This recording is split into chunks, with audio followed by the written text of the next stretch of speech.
Yo, what's up everybody? Welcome back. My name is Trey and I'm here to give you another Marvel Minute. Sorry it's been a while, but it's, people's schedules have been crazy. But back giving you guys another Marvel Minute. So let's see if we can do this in a minute or less. First today, we're going to bring up the topic of Betsy Braddock, also known as Psylocke, one of the X-Men.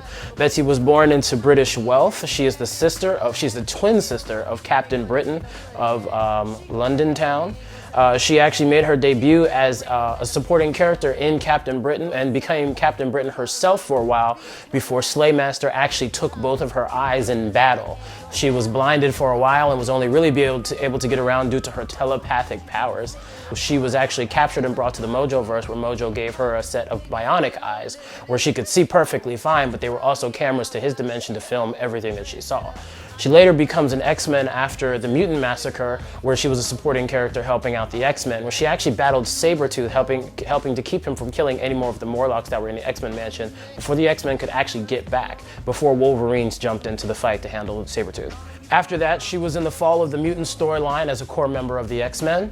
All of the X-Men ended up going through what is called the Siege Perilous in order to save the multiverse from a being known as the Adversary, who was a very strong magical opponent. When they went through the Siege Perilous, they came back to Earth, but all of them came back with amnesia and went to different places, so they didn't know who they were or where they were from. She ended up in Japan, was captured by the association known as the Hand, and had her mind switched with a Japanese assassin named Kawan, and that's how she became the Japanese version of herself.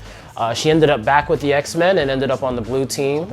She served for a very long time. And then Kawan came back in her original body. There was a lot of craziness going on about who was the real Psylocke, and ended up that Kawan actually had the legacy virus and died. When she died, her half of the power went back to Psylocke, who became an even stronger telepath at that point. She ended up going with the X-Men to Africa to fight the Shadow King, and she ended up losing her telepathic powers in that battle because she was using them in their totality to keep the Shadow King on the psychic plane, meaning that if she ever tried to use those telepathic powers again, he could get off the psychic plane and wreak havoc all across the world like he had been doing. So she was effectively powerless.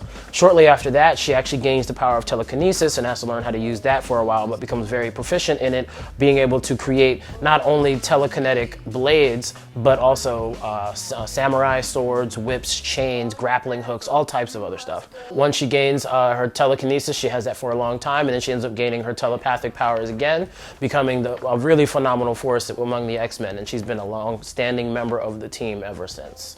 Thanks for watching, guys. That was a Marvel Minute starring Psylocke from the X-Men. Gonna have some more Marvel Minutes coming you guys' way soon, so catch you later. Peace. All you bad folks, you must go.